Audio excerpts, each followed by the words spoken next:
Hello student, class 9 or mathematics or chapter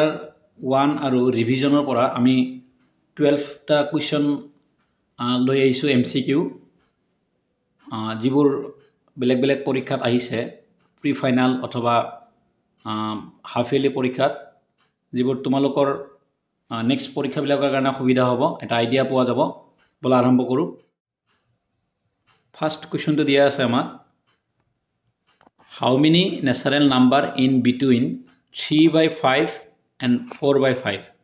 এটা কথা দিয়া আছে natural number মানে 3/5 আৰু 4/5 এৰ মাজত কিমানটা স্বাভাবিক সংখ্যা থাকে এবাৰ এই দুটাৰ মাজত যদি পৰিমেয় সংখ্যা কলে হয় ৰেশনাল নাম্বাৰ কলে হয় তেতিয়া আমি অগণন বহুতখিনি পালো হয় কিন্তু যেতিয়া কলে যে ইয়াৰ মাজত স্বাভাবিক সংখ্যা লাগে তো 3/5 আৰু 4/5 এর মাজত কোনো স্বাভাবিক সংখ্যা না থাকে তো কোনো স্বাভাবিক সংখ্যা না থাকা মানে তার आंसरটো হ'ব কিমান 0 ওকে নেক্সট কোৱেশ্চনটো চাও আমি নিশ্চয় বুজি পাইছা কম সময়ত যেটা আমি আলোচনা কৰিব পাৰো তেনেকে ভিডিওটো মই শৰ্ট কৰি আছো নেক্সট কোৱেশ্চন দিয়া আছে which of the following numbers is rational তলৰ কোনটো পৰিমেয় সংখ্যা এবাৰ আমি এই ওপৰত যিখিনি আছে এই হাফটোক আমি ৰুট হিচাপে ললে ইয়াৰ ৰুট এইটো ৰুটস দিলো এবাৰ 97 98 99 এর কোনো স্কয়ার রুট না থাকে কিন্তু যদি আমি 100 ক স্কয়ার রুটত লিখো তাহলে 100 এর আমি 100 ক তো লিখিব পাৰো 100 10 * 10 লিখিব পাৰো দ্যাট মিন্স 10 স্কয়াৰ হ'ব মই জাস্ট বহলাই কৈছো সৰুকৈ লিখিব পাৰি 10 স্কয়াৰ কৈছো তো যেহেতু ওপৰত হাফ দিয়া আছে দ্যাট মিন্স ইয়াক আমি যদি এনেকৈ লিখো যে 10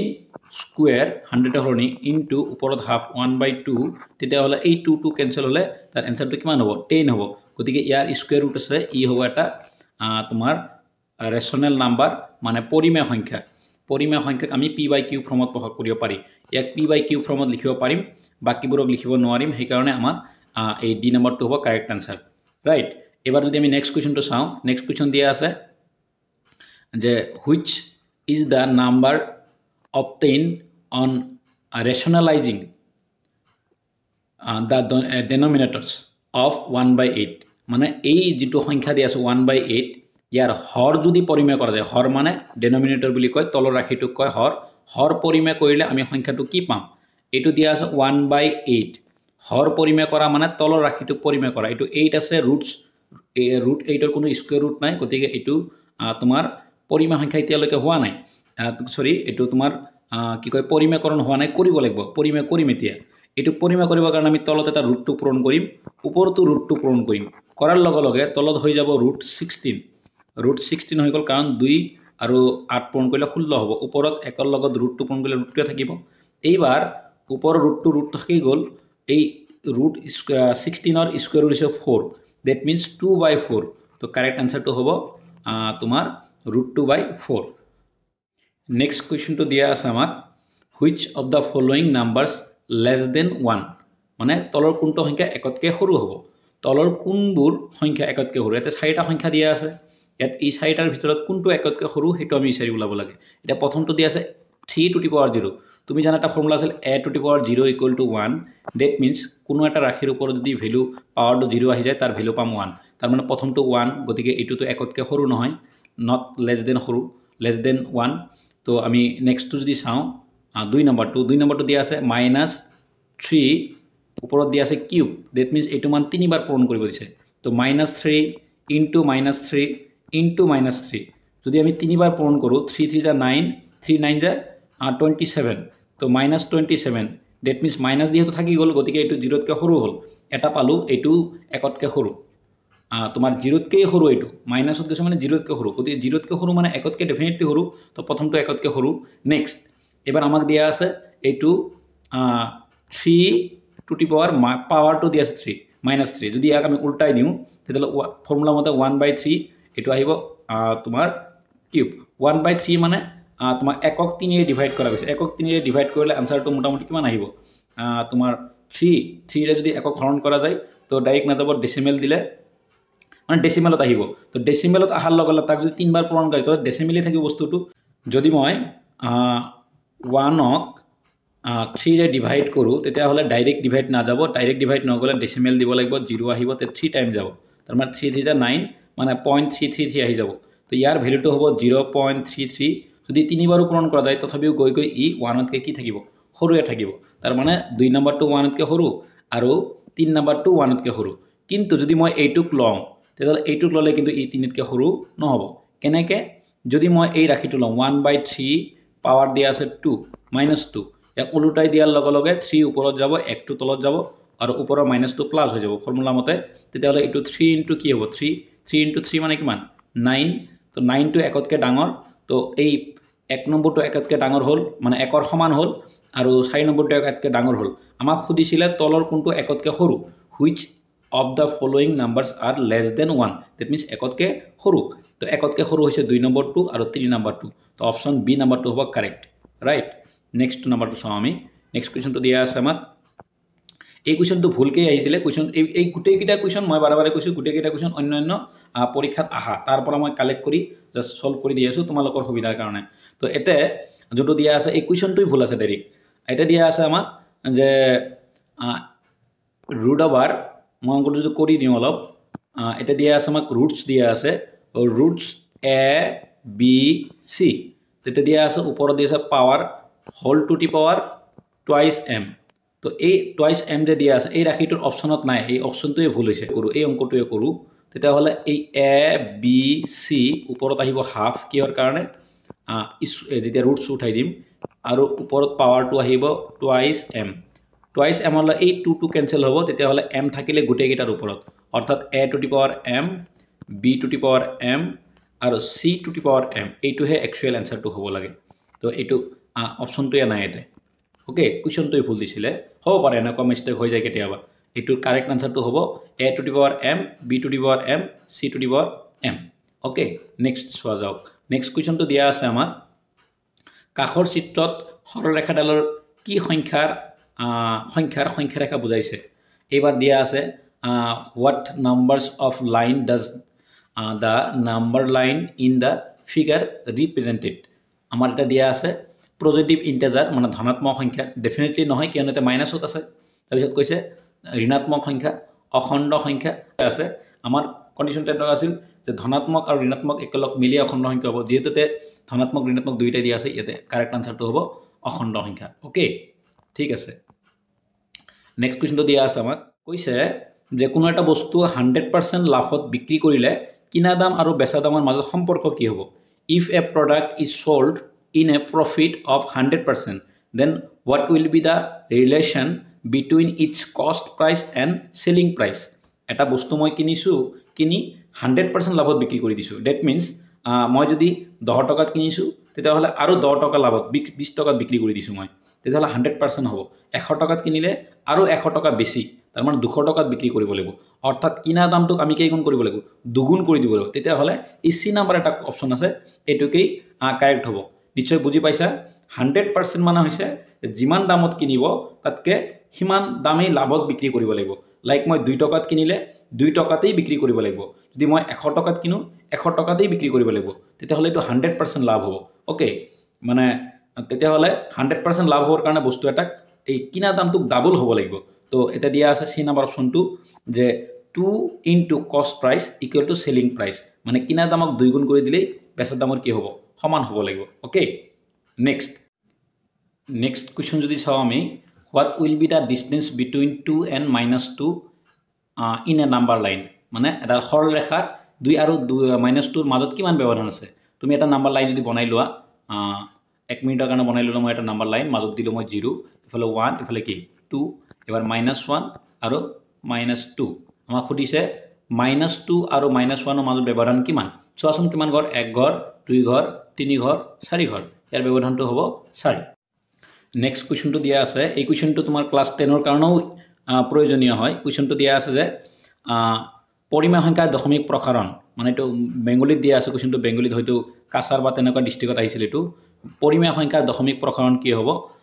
the decimal representation of a rational number পৰিমেয় যিবোৰ সংখ্যা তাক যদি আমি ভাঙি দিও p/q ফৰ্মত নিৰিখি যদি দশমিক বিস্তৃতিত আনো তেতিয়ালে কেনেকৈ পোৱা যায় আমি পঢ়িছিলো পৰিমেয় সংখ্যাৰ দশমিক বিস্তৃতি হয় পৰিসমাপ্ত হয় অৰ্থাৎ দশমিকৰ পিছত মান ওলোৱা বন্ধ হৈ যায় পৰিসমাপ্ত নতুবা অপৰিসমাপ্ত হলে ৰিপিট হৈ থাকে বস্তুটো মানে সেম ৰিপিটিং হৈ থাকে তেতিয়াহ'লে এইটো হ'ব সীমিত অথবা ৰিপিটিং মানে পৌনপুনিক অথবা যেনেকৈ তোমাৰ 1.33333 এনেকৈ আহিব পাৰে বা 0.666 এনেকৈ আহিব পাৰে এইবিলাক হ'ল এইটো অপৰিসমাপ্ত কিন্তু ৰিপিটিং এইটো মানে পৌনপুনিক বুলি ক'ব এইটো ঠিক আছে তো ইয়াৰ কাৰণে আনসাৰ কোনটো হ'ব কাৰেক্ট বি নাম্বাৰটো এবাৰ আহি গ'ল নেক্সট কুৱেশ্যনটো দিয়া আছে আমাৰ x স্কয়ার এটো x স্কয়ারই হ'ব অলপ ফুটা দিয়া আছে এটো মাইনাস টু নহয় x স্কয়ার ইকুয়াল টু 64 তাহলে x two the power 1/3 plus 0 equal to what এখিনি ভ্যালু কিমান হ'ব মানে যদি x এর ভ্যালু এখিনি x স্কয়ার কিমান হয় এটো মাইনাস নহয় স্কয়ারই ধৰিব এটো যদি x স্কয়াৰ হয় এটো মাইনাস তো হয়তো বাই মিস্টেক দিছে যিমান দূৰ মই ভাবো যে x স্কয়ার হলে আনসারটো মানে সোনকালে সমাধান হ'ব বা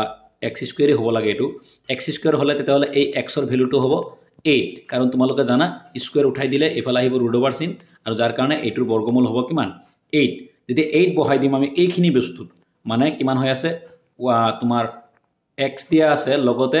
1/3 দিয়া আছে প্লাস x টু দি পাওয়ার 0 দিয়া আছে তুমি জানা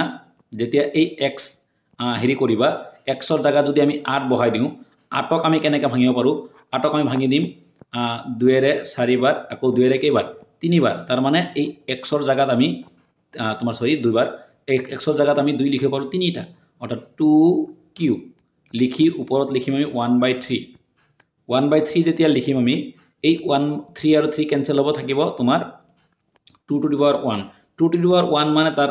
2 এ হ'ব আৰু এই যে ইয়াৰ ভ্যালু উপৰত যে 0 আছে 0 থাকাৰ কাৰণে ইয়াৰ মান 1 আহিব 1 আহিলে আনসাৰটো হ'ব কিমান 3 তো ইয়াৰ কাৰণে কাৰেক্ট আনসাৰ কোনটো হ'ব 3 হ'ব কেনেকৈ এই ইয়াৰ পৰা x এর ভ্যালু পাম 8 যেতিয়া এই এতে 8 বহাই দিম মই যদি আকৌ কৰি দেখাও অঙ্কটো সৰুকে একবাৰ তো দেখাই দিলো তোমালোক স্লোলি চাই লবা একবাৰ মই 1 মিনিট জুম কৰিছো কোৱেশ্যনটো বুজিব চেষ্টা কৰা যে ইয়াৰ পৰা x এৰ ভ্যালু পাম 8 কাৰণ স্কয়াৰ উঠাই দিম ইফালে আহিব তোমাৰ 8 তোমাক বাৰে বাৰে কৈছো এই মাইনাসটো কোনো প্ৰয়োজনীয়তা নাই মাইনাসটো বাই মিস্টেকত হৈছে x এর ভ্যালু আহিব 8 যেতিয়া 8 আহিব তো আমি x এর জায়গাত 8 বহাই দিম মানে 8 1/3 প্লাস x টু দি পাওয়ার 0 তো এই যে 8 এর জায়গাত আমি লিখিম 2 কিউব লিখিলে 1/3 লিখিম তো এই 3 আৰু 3 ক্যান্সেল প্লাস এখিনি ভ্যালু থাকিব 1 তাহলে 1 আৰু 2 এ মিলি হ'ব কিমান 3 ওকে এইটো আনসাৰটো হ'ব কোনটো কাৰেক্ট সি নাম্বাৰ 2 নেক্সট কোৱেশ্যন এটা দিয়া আছে লাস্ট এটা কোৱেশ্যন দিয়া আছে হেতু কৈছে যে which of the following is correct মানে নিচের কোনটি সত্য মানে তলৰ কোনটো মানে সত্য হয় আৰু কোনটো কাৰেক্ট হয় হেতু ইংৰাজীত কৈছে এবাৰ তুমি এটা এটাকে বুজি লোৱা এই বস্তুটো কি একচুয়ালি এইটো হল গ্ৰেটাৰ দেন ইয়াৰ অৰ্থটো হল যে প্ৰথমটো ডাঙৰ হ'ব লাগিব দ্বিতীয়টো সৰু হ'ব লাগিব যদি আমি চাও এইটোৰ ভ্যালু কিমান মানে 5 দিয়া আছে 3 ৰ ওপৰত 2 দিয়া আছে 3 ৰ ওপৰত 2 মানে 3 টো দুবাৰ আছে অৰ্থাৎ 3 * 3 মানে 9 ৰাইট আকৌ গ্ৰেটাৰ দেন দিছে এফালে ক'লে যে 3 তেতিয়া হলে এই দুটা পূৰণ কৰিলে কাৰণ পাৱাৰৰ ওপৰত পাৱাৰ থাকিলে পূৰণ হয় তোমালোক জানা পাৱাৰৰ পাৱাৰ তো 2 3 গুণ 6 6 তো এইটো কারেক্টই আছে এইটো শুদ্ধই আছে এ নাম্বার 2 কি আছে কারেক্ট কিয়নো এইটো ডাঙৰ এইটো কি সৰু 5 টু দি পাওয়াৰ 9 আৰু 5 টু দি পাওয়াৰ 6 কোনটো ডাঙৰ হ'ব নিশ্চয় 5 টু দি পাওয়াৰ 9 টোৱে ডাঙৰ হ'ব ৰাইট গোল এবাৰ বাকি কেইটাও যদি চাব যাও তুমি চাই লব পাৰা এইটো কি হৈ আছে এইটো কি দিছে পাৱাৰ মানে এইটো দিয়া আছে 3 দুবাৰ অৰ্থাৎ 5 দিয়া আছে তোমাৰ এইটোতে এইটো দিয়া আছে না এইটো দিয়া আছে এটো সেমে আহিব এটো আহিব 5 টু দি পাওয়ার 9 এটা less than the 5 to the power 6 দিছে 5 টু দি পাওয়ার 6 অর্থাৎ কথাত দেখুন দুইটাই সত্য হৈ আছে তোমাৰ এটো কাৰেক্ট হল কাৰণ এটো লেস দেন চিন দিছে যে এটো সৰু এটো ডাঙৰ ৰবা এটা ৰহস্য আছে অলপ প্ৰথমটো শুদ্ধ আহিলে দ্বিতীয়টোও শুদ্ধ আহিছে কিয়নো প্ৰথমটো ডাঙৰ হয় দ্বিতীয়টো সৰু হয় আৰু মাজত দিয়া আছে গ্ৰেটাৰ দেন চিন একেটাই ভ্যালু দিয়া আছে সেকেন্ড টাইমত যে প্ৰথমটো কি দিয়া আছে আমাক প্ৰথমটো ডাঙৰ প্ৰথম ৰাখিটো আমাক ডাঙৰ দিয়া আছে আৰু দ্বিতীয় ৰাখিটো আমাক সৰু দিয়া আছে মাজত লেস দেন দিছে যে প্ৰথমটো শুদ্ধ বি নাম্বাৰটো শুদ্ধ সি নাম্বাৰটো চাও এতিয়া সি নাম্বাৰটো দিছে আমাক তোমাৰ 5 সৰি সি নাম্বাৰটো দিয়া আছে আমাক 5 3 স্কয়ার একেটাই ভ্যালু দিয়া আছে অর্থাৎ এইটো আহিব কিমান 5 to the power 9 equal to 5 to the power 6 এইটো মিছা প্ৰথম ৰাখিটো যেনেকৈ আহিলে মানে প্ৰথম ৰাখিটো 5 টু দি পাওয়াৰ 9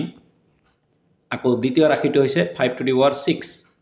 তো এইটো প্ৰথমটো শুদ্ধ কিয়নো ডাঙৰটো আগত সৰুটো পিছত আৰু গ্ৰেটাৰ দেন চিন আছে ইয়াত আকৌ ডাঙৰটো আগত সৰুটো পিছত এইটো লেছ দেন চিন আছে তো প্ৰথমটো শুদ্ধ দ্বিতীয়টো শুদ্ধ এইবাৰ এইটো সেমেই হৈছে এইটোতো তোমাৰ সেমেই আহিব না 5 টু দি পাৱাৰ 9 আৰু 5 টু দি পাৱাৰ 6 মাজত ইকুৱেল ক'লে এইটো শুদ্ধ নহয় এইটো মিছা